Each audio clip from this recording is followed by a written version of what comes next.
नमस्कार दोस्तों, डेट है आज की 6 सितंबर 2021 और स्वागत है आपका एटोरियल डिस्कशन में।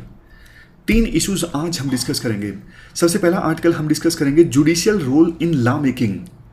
यहाँ पे आर्टिकल हम डिस्कस करेंगे रिजर्वेशन से संबंधित, और सबसे लास्ट में पैरा एथलेटिक्स से संबंधित आर्टिकल हम डिस्कस करेंगे। चलिए डिस्कशन स्टार्ट करते हैं। First important article law making में जुडिशरी के रोल से संबंधित हैं। आप जीएस पेपर 2 के इस टॉपिक से आर्टिकल को रिलेट कर सकते हो। देखो, इस क्वेश्चन का टाइटल देखकर सबसे पहले आपके दिमाग में एक क्वेश्चन ये आया होगा कि ये तो सेपरेशन ऑफ पावर्स के अगेंस्ट है ना। जुडिशरी का आखिरकार लॉ मेकिंग में क्या रोल हो सकता है? जुडिशरी का काम थोड़ी ना है कानून को बनाना। जी हाँ, बिल्कुल सही। तभी तो ये आर्टिकल इंटरेस्टिंग है। कुछ समय पहले आपको याद होगा हमारे जो अभी chief justice of India NV. Ramana है, इन्होंने एक स्टेटमेंट दी थी 15 अगस्त के मौके पर।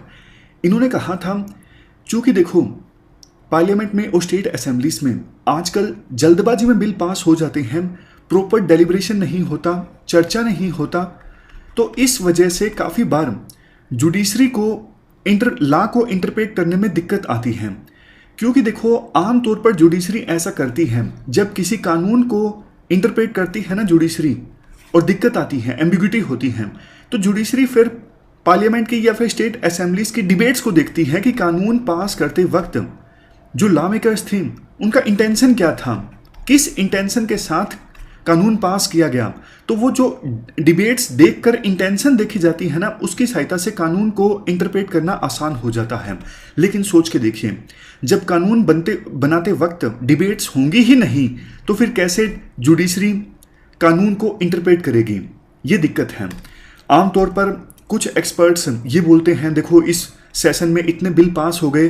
भैया बात नंबर की नहीं है कि कितने बिल पास हो गए। ऐसे तो आप 100 बिल पास करवा दो बिना चर्चा के, जल्दबाजी में आपने कोई भी बिल कमेटी के पास नहीं भेजा, किसी भी बिल पे चर्चा नहीं हुई, तो ऐसे तो आप कितने बिल पास करवा दो। लेकिन अगर ऐसे बिल पास होते हैं क्यों, तो क्या देश का लोकतंत्र जो है वो मजबूत होगा?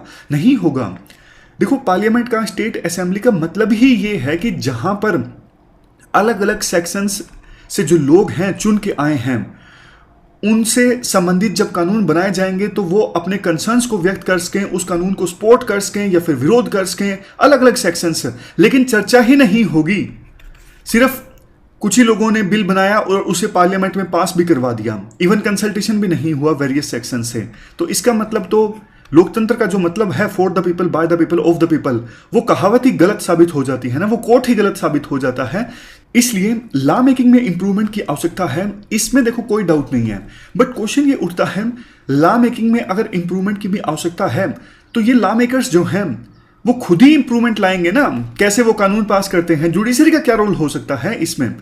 देखो, जुडिशरी कुछ काम कर सकती है, जैसे संविधान में जो प्रोविजंस है ना उनको बाय स्पिरिट लागू करवाना। जैसे संविधान में ये लिखा हुआ है कि कैसे बिल पास हो सकता है प्रॉपर मेजोरिटी की सहायता से, लेकिन फार्म बिल्स कैसे पास हुए? ऐसा आरोप लगता है कि सिंपल बोलकर यस और नो वैसे बिल पास हो गया, तो प्रॉपर वोटिंग भी नहीं करवाई गई।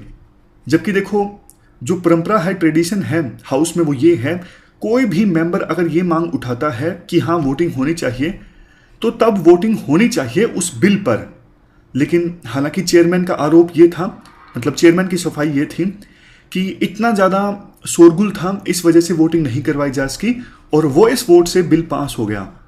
तो सुप्रीम कोर्ट इस पे एक्शन ले सकती है। सुप्रीम कोर्ट बोल सकती है कि भैया ये आर्टिकल 100 का उल्लंघन है। आर्टिकल 100 के अनुसार कोई भी बिल मेजोरिटी के साथ पास किया जा सकता है, लेकिन मेजोरिटी सिक्योर हुई नहीं बिल पास करते वक्त, वॉइस वोट से बिल पास हो गया, लेकिन क्लियर नहीं था कि इनफ मेजोरिटी थी बिल पास करते वक्त। एक तो काम सुप्रीम कोर्ट ये कर सकती है। दूसरा काम सुप्रीम कोर्ट ये कर सकती है कि संविधान में देखो प्रॉपर बताया गया है कि कौन से बिल को मनी बिल के तौर पे पास किया जा सकता है। 7 ग्राउंड्स दिए गए हैं, जैसे imposition of tax, regulation of borrowing and appropriation of money out of consolidated fund of India. ऐसे ऐसे प्रोविजंस हैं, उनको मनी बिल के तौर पे पास किया जा सकता है। लेकिन सरकार ने इवन आधार बिल को भी मनी बिल के तौर पे पास करवा दिया, तो ये तो संविधान का उल्लंघन हो गया ना। सुप्रीम कोर्ट इस पे एक्शन ले सकती थी। कुछ हद तक सुप्रीम कोर्ट ने एक्शन लिया भी, लेकिन जब तब तक देखो काफी देर हो चुकी थी। जब भी इस प्रकार से संविधान का वायलेशन होना, सुप्रीम कोर्ट उसी समय इंटरवीन करे कि हाँ, ऐसे आप इस प्रकार से किसी बिल को मनी बिल के तौर पे पास नहीं करवा सकते। इसके बाद और सुप्रीम कोर्ट क्या कर सकती है? देखो, जब कोई बिल पास होता है उससे संबंधित पिटीशन सुप्रीम कोर्ट में फाइल की जाती है ना, तो सुप्रीम कोर्ट जुडिशियल रिव्यू की अपनी पावर को एक्सरसाइज करते हुए सरकार से आंसर मांग सकती है कि ये जो कानून आपने पास किया है ये क्यों रीजनेबल है, क्या जस्टिफिकेशन है इस कानून की। मतलब स्टेट प्रॉपर पूरा डेटा देगी ना कि हाँ, इस जस्टिफिकेशन के साथ ये कानून जो है वो बनाया गया है। इवन सुप्रीम कोर्ट ये क्वेश्चन भी पूछ सकती है, क्या इस कानून को पास करते वक्त प्रॉपर डेलिब्रेशन हुआ या फिर नहीं हुआ। मतलब किसी भी कानून को जस्टिफाई करने से संबंधित मामला जब सुप्रीम कोर्ट में आएगा तो सुप्रीम कोर्ट ये सब क्वेश्चन सरकार से पूछ सकती है कि इस कानून को पास करने का एम क्या था, और जो आपका एम था उसको पूरा करने के लिए क्या ये कानून जो है वो सूटेबल है, क्या इस कानून से फंडामेंटल राइट्स पर एडवर्स इंपैक्ट तो नहीं पड़ेगा। मतलब ऐसा तो नहीं कि कानून का जो एम है वो तो सर्व हो जाए लेकिन बहुत ज़्यादा फंडामेंटल राइट्स पर एडवर्स इंपैक्ट पड़ जाए। तो ये भी सुप्रीम कोर्ट क्वेश्चन पूछ सकती है। इवन सुप्रीम कोर्ट ने ये जो अप्रोच है वो अडोप्ट भी की Indian hotel and restaurants association 2013 के केस में। इस केस में क्या हुआ था, महाराष्ट्र की सरकार ने क्या किया था, जो 3 स्टार से नीचे के होटल्स हैं वहां पे तो देखो डांस बैन कर दिया था, लेकिन ऊपर के होटल्स में 3 स्टार से ऊपर के होटल्स में डांस चल रहा था। सुप्रीम कोर्ट ने कहा कि भैया ये क्या कर रहे हो आप, मतलब ये तो क्लास के नाम पे आप डिफ्रेंशिएट कर रहे हो ना। जो अमीर लोग हैं वो अफोर्ड कर सकते हैं 3 स्टार से ज़्यादा स्टार वाले होटल्स, वहाँ पे तो ये सब चीज़ें अलाउ हैं, डांस अलाउ है, लेकिन जो लोग अफोर्ड नहीं कर सकते उनके लिए 3 स्टार से नीचे के होटल्स हैं वहाँ पे डांस अलाउ नहीं है। इसके जवाब में स्टेट गवर्नमेंट ने जवाब ये दिया, 3 स्टार और उससे नीचे के होटल्स हैं ना वहाँ पे ट्रैफिकिंग होती है। मतलब कई बार ऐसा होता है कि जो डांस गर्ल्स हैं उनकी ट्रैफिकिंग करके इन होटल्स में लाया जाता है, उनको मजबूर किया जाता है नाचने के लिए।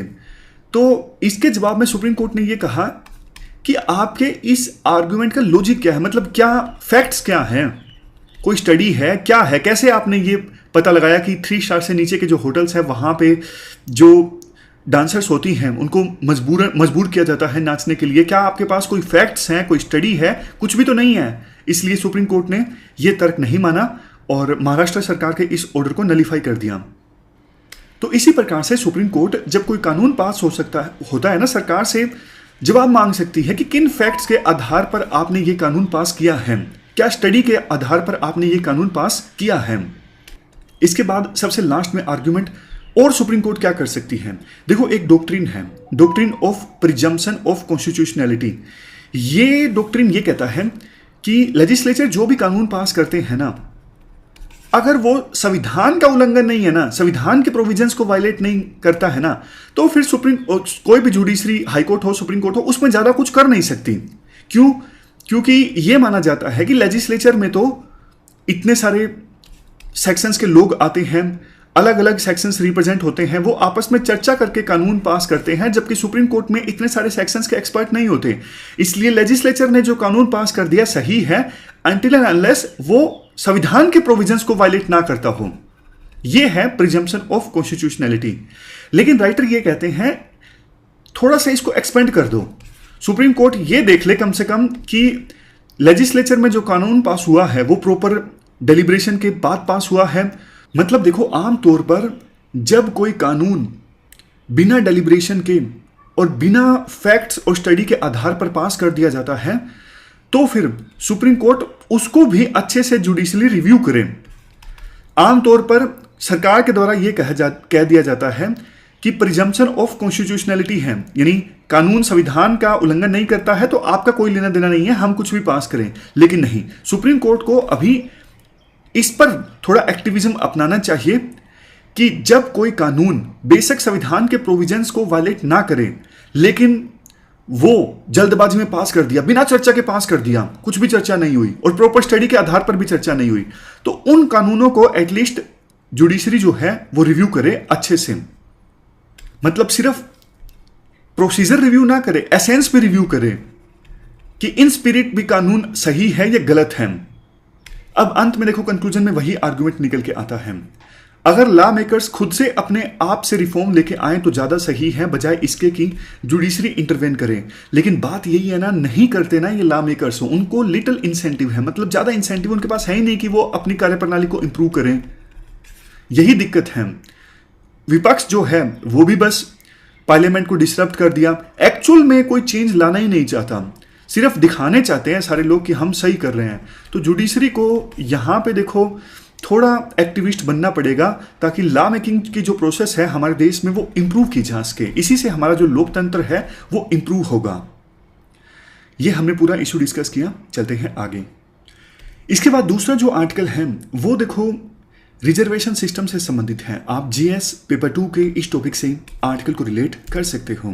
क्या कंटेक्स्ट है, एक तरफ देखो हाल ही में नीट के एग्जाम में ओबीसी के स्टूडेंट्स को रिजर्वेशन का रास्ता साफ हो गया, दूसरी तरफ कास्ट सेंसस को लेकर डिबेट चल रही है कि क्या कास्ट सेंसस कंडक्ट होना चाहिए या फिर नहीं होना चाहिए।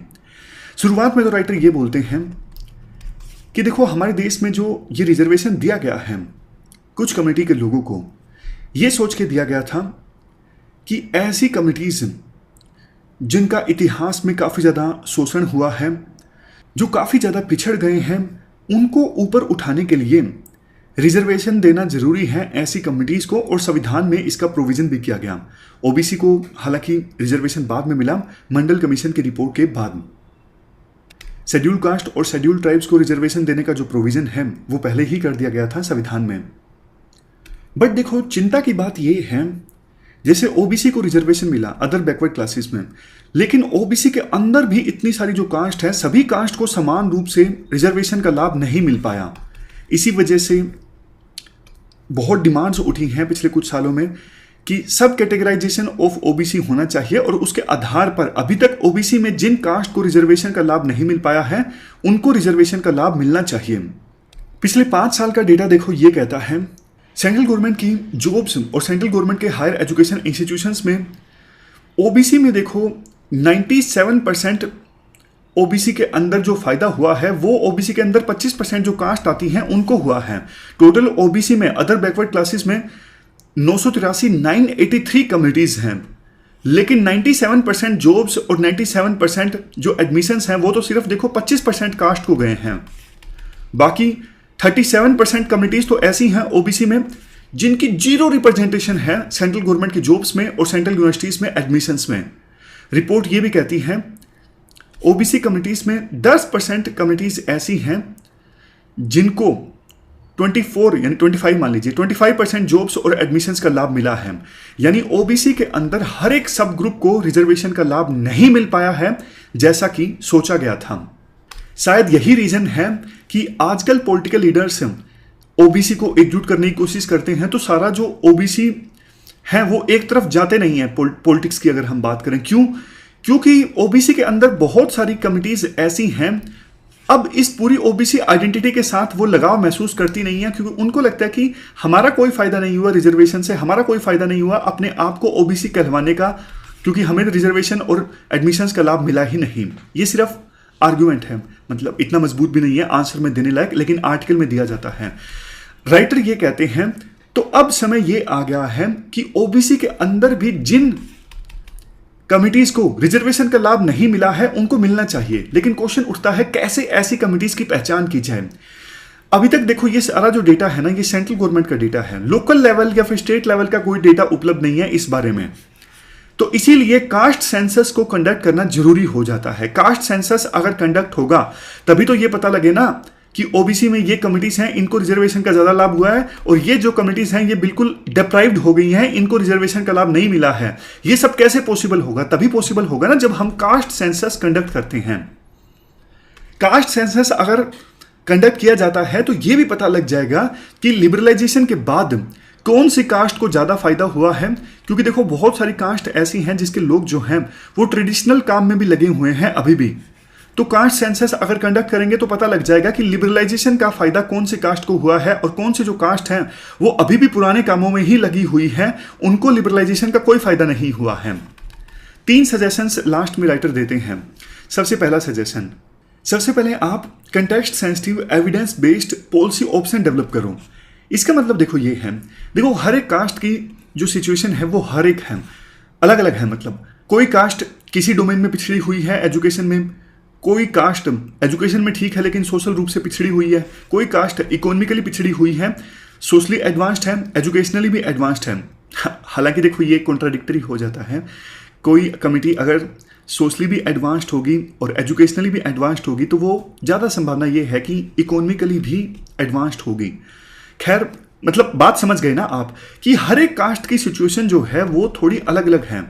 तो आप प्रॉपर डेटा के आधार पर ऑप्शंस तैयार करो स्पेसिफिक ग्रुप्स के लिए कि इस ग्रुप को इस प्रकार से अपलिफ्ट करना जरूरी है, इस ग्रुप को इस प्रकार से अपलिफ्ट करना जरूरी है।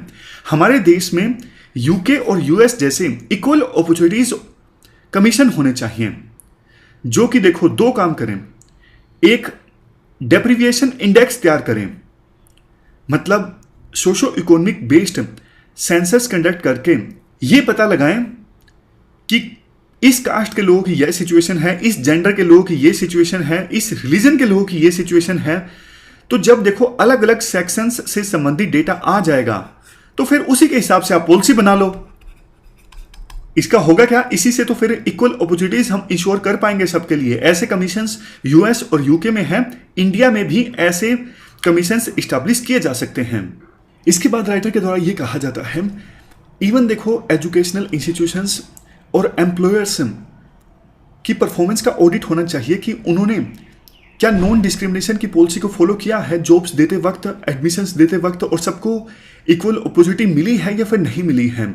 इससे होगा ये कि इंस्टीट्यूशन लेवल पे कैसे परफॉर्मेंस है वेरियस इंस्टीट्यूशंस की, और क्या नॉन डिस्क्रिमिनेशन की पॉलिसी को फॉलो किया जा रहा है या फिर नहीं किया जा रहा है, उसको मॉनिटर करने में आसानी होगी। लास्ट में कंक्लूजन में राइटर ये बोलते हैं, देखो ये जो सजेशंस हैं वो पहले भी दिए गए हैं, मतलब लेकिन उन सजेशंस को फॉलो अभी तक नहीं किया गया है, ये दिक्कत की बात है। तो अब समय आ गया है कि रिजर्वेशन जो इतने सालों से चला आ रहा है एक ब्रॉड पर्सपेक्टिव से एनालाइज करना कि सभी कमिटीज जिनको सोचा गया था उनको रिजर्वेशन का लाभ मिला है या फिर नहीं मिला है। अगर नहीं मिला है तो उसके लिए क्या किया जाना चाहिए, प्रॉपर डेटा के आधार पर ये पहले आइडेंटिफाई किया जाए कि किन कास्ट को, किन कमिटीज को रिजर्वेशन का लाभ नहीं मिला है, और उसके बाद हर एक कमिटी के लिए एक टेलर्ड अप्रोच होनी चाहिए, मतलब स्पेसिफिक अप्रोच होनी चाहिए।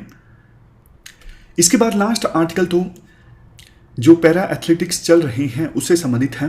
इसमें देखो हमारी परफॉर्मेंस काफ़ी अच्छी रही है। आप जीएस पेपर 2 के इस टॉपिक से आर्टिकल को रिलेट कर सकते हो। पिछली बार जब पैरा एथलेटिक्स हुए थे ना, इंडिया को सिर्फ 4 मेडल मिले थे, लेकिन इस बार तो इंडिया की परफॉर्मेंस अच्छी है। इस बार इंडिया को मिले हैं 19 मेडल्स। इंडिया की पोजीशन है 24वीं, और जो 19 मेडल्स मिले हैं उसमें से 5 तो देखो गोल्ड हैं, 8 सिल्वर हैं और 6 ब्रोंज हैं।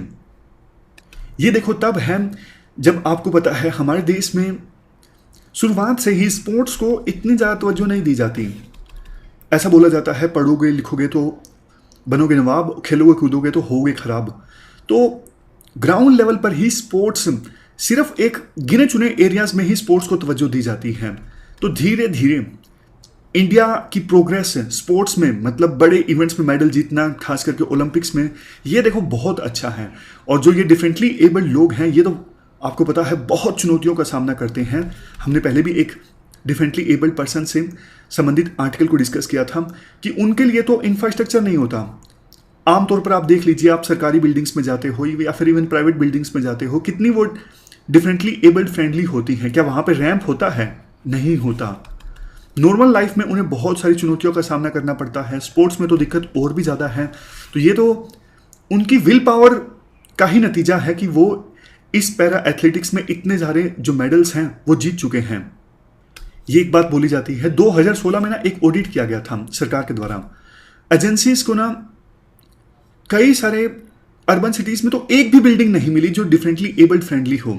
मतलब अर्बन एरियाज में ही अवेयरनेस नहीं है तो रूरल एरियाज में तो सिचुएशन क्या ही होगी, आप अंदाजा लगा सकते हो। और जिन लोगों ने इस पैरा एथलेटिक्स में मेडल जीता है उनमें से कई लोग तो ऐसे हैं जिनकी स्टोरीज बहुत ज़्यादा इंस्पायरेशनल हैं। मतलब जैसे 19 लोग जिन्होंने मेडल जीता है उनमें से किसी का एक्सीडेंट हो गया था, जीवन में बहुत एडवर्स सर्कमस्टांसिस थी, लेकिन उन्होंने हार नहीं मानी। उन्होंने अपनी एनर्जी को स्पोर्ट्स की तरफ डाइवर्ट किया और उन्होंने अब पूरे देश का नाम रोशन किया है। मतलब ऐसी ऐसी स्टोरीज हैं जिनसे सही में बहुत ज़्यादा मोटिवेशन, बहुत ज़्यादा इंस्पायरेशन आए कि हालात कितने भी खराब हों, आपको हिम्मत नहीं हारनी चाहिए। तो ये कुछ पॉइंट्स हैं पैरा एथलेटिक्स से संबंधित। एक दो स्टोरी हम आगे डिस्कस भी करेंगे ताकि उनको आप ऐसे में इस्तेमाल कर सको, अपने आंसर राइटिंग में कहीं इस्तेमाल कर सको, और अपने जीवन में भी कभी अगर थोड़ी सी भी निराशा हाथ लगे तो ऐसी स्टोरीज से हम बहुत कुछ सीख सकते हैं। तो ये थी हमारी आज की डिस्कशन। आज हमने 3 इश्यूज को डिस्कस किया। Thank you very much for discussion.